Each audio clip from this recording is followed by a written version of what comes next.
up to the sky,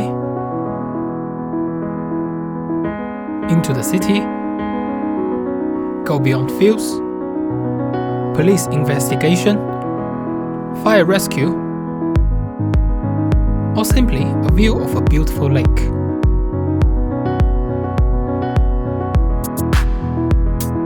This is one of the future leads in the UK, drones. This is not a joke.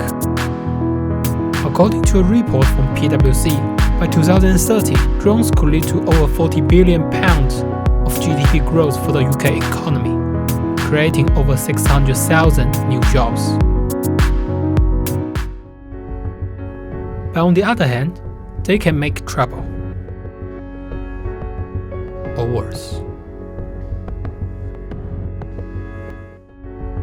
On December last year, some staff in the Gatwick airport reported they have spotted drones in the area, which lead to a massive disruption, causing over 1,000 flight delays, affecting more than 100,000 passengers. Are drones really that dangerous? A member from the ground team of Nottingham City Airport answers the question. Used to be birds flying around. Bird strikes can cause a lot of damage to an aircraft, especially at speed. But in recent times, drones have become quite a big risk. They can fly just as high as these airplanes can, and even though they're quite small, if you have an aircraft travelling 100 miles an hour, that collision course, that impact is going to do a lot of damage, because I mean most of these aircraft are designed to be lightweight, so the skin and the wings and that sort of thing are made of really thin metal, and so any kind of impact like that can do quite a lot of damage. Also, some drone operators in Leicester have their ideas.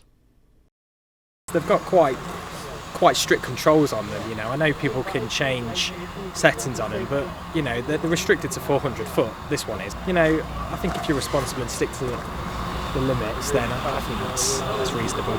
There's no reason to go near an airport, it's ridiculous. They're pretty safe, as long as you follow the rules. Same as a car. How dangerous is a car? It's only as dangerous as the driver, isn't it?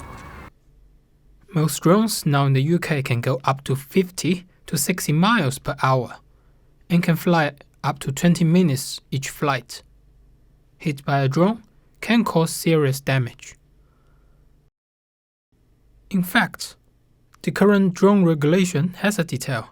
For those who fly commercially, they have to pass a series of qualification tests before they can use. If they want to fly for fun, simply buy and use a drone. But they all need to follow several rules in general. 400 feet of maximum height, at least 50 meters from crowd, not night flights, and so on. And the regulation also bans all drones from flying 1 kilometer within the airport zone or the airfield. How has it worked? Since everything that happened at Gatwick, the new law that's coming into place means that aircraft drone operators have to get permission from us, and so since that we've had a lot of calls from people and places around here that do operate drones anyway to get permission from us. So in recent times it's become more apparent that a lot of people do fly drones around here, but so they would need to let us know well in advance before the flight.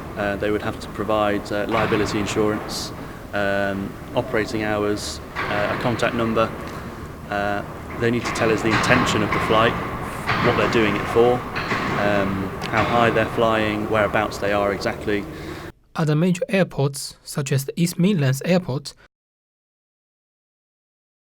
said that they are cooperating with the local police and other sectors to fully construct the no-fly zone in the area. Then why the Gatwick disaster still happened? Some drone operators share a different view. I don't think there was a drone there. There's so many people with mobile phones and video cameras. There's been no videos of it anywhere. It was probably a paper bag or something like that. Yeah, I think that did not do a lot of good for responsible drone users. I think the government were trying to push something through quicker so they could get the bills through, and just by saying that somebody spotted a drone over Gatwick is that it's yet to be proved. There has been no firm evidence found whatsoever. They arrested 2 people and they had to release them because there was no evidence. They'd got an alibi. They were miles away. But whatsoever, this situation won't last long. Not long after the Gatwick issue, a new regulation about drones is set to be released on November this year. And recently, the CAA has announced a drone regulation scheme, demanding all pilots to register their drones before September this year. According to the scheme, the new regulation will be a great help developing drone market in the UK. But some drone operators don't agree. I don't think it's necessary. It's not going to stop. They only want to register them, in my eyes, they only want to register them for the people that aren't flying within the regulations. It's wrong. It's just a tax on safe flyers, because the people that aren't flying safe aren't going to register. And everybody's going, what? No way, we don't like that. You know, they're thinking maybe it's another government scheme to make money. This may not seem to be so expensive, but compared to other countries such as the US, £5 for 3 years, and France, which is free. No wonder the operators can't understand it. About this, one of the drone retailers in Leicester talked in his perspective. I believe that only drones can be sold in the UK only if they've got a serial number. I went to France, I registered my drone on a website there. It took me 5 minutes and I looked up the French drone code. It was no problem at all. I don't mind paying something, but I don't think you should have to pay every year if your circumstances haven't changed. And I don't think you should have to pay as much as £16.50. If I wanted to commit a crime with a drone, I wouldn't register the drone. So this comes to a question. How serious is drone safety now in the UK? According to official reports, drone accident has increased from 71 in 2016 to 132 in 2018. However, compared with over 500,000 drones sold in 2014 and over 1.7 million in 2017, this number may not seem to be that large. Some operators and resellers explained. I think we should always be mindful of drones. I think it's like all things. I think the actual thing of registering drones is a good thing. The drones we get now, they have a geofence. So if you've got a place like an airport or a prison or a place with a lot of people like a football stadium, they can be geofenced. So this is like a red zone. The drone will notice where it is with a sat-nav, like you have the sat-nav on your car, on your phone, and the drone will not fly into the red zone. Drones can be dangerous, yeah. You've got to be, when you're flying a drone, you've got to be responsible, you've got to be safe. Safety is the number one priority for drones. I'm yet to see a drone used in a crime. Not seen that yet. But I know there can be a lot of good that come from them. So I know the police are getting in on it now, using drones for searching for missing persons. And for police, who are responsible of dealing drone misuse cases, began to consider drone as a useful technology.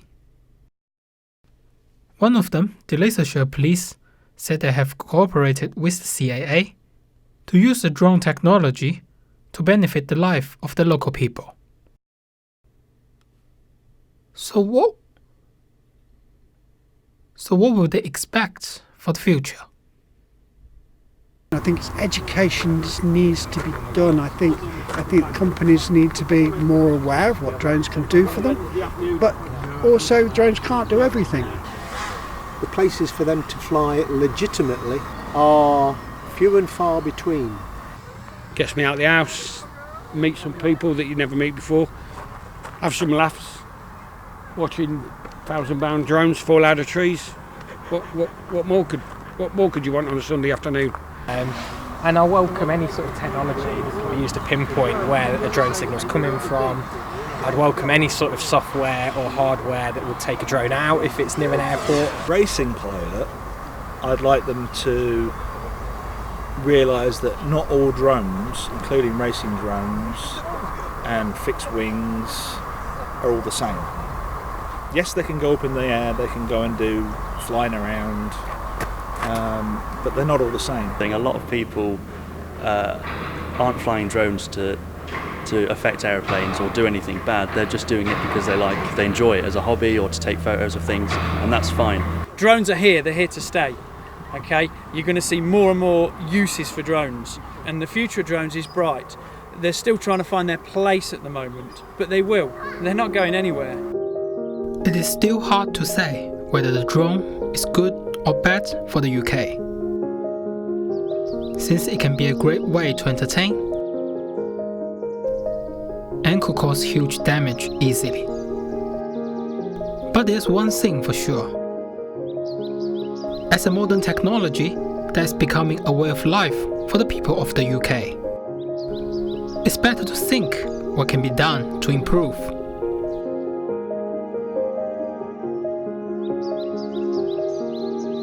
Even rules may get stricter. There are still space to talk and to change.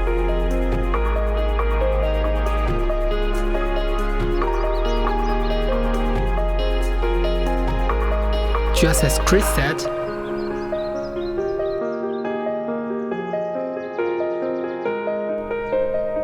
drones are here to stay.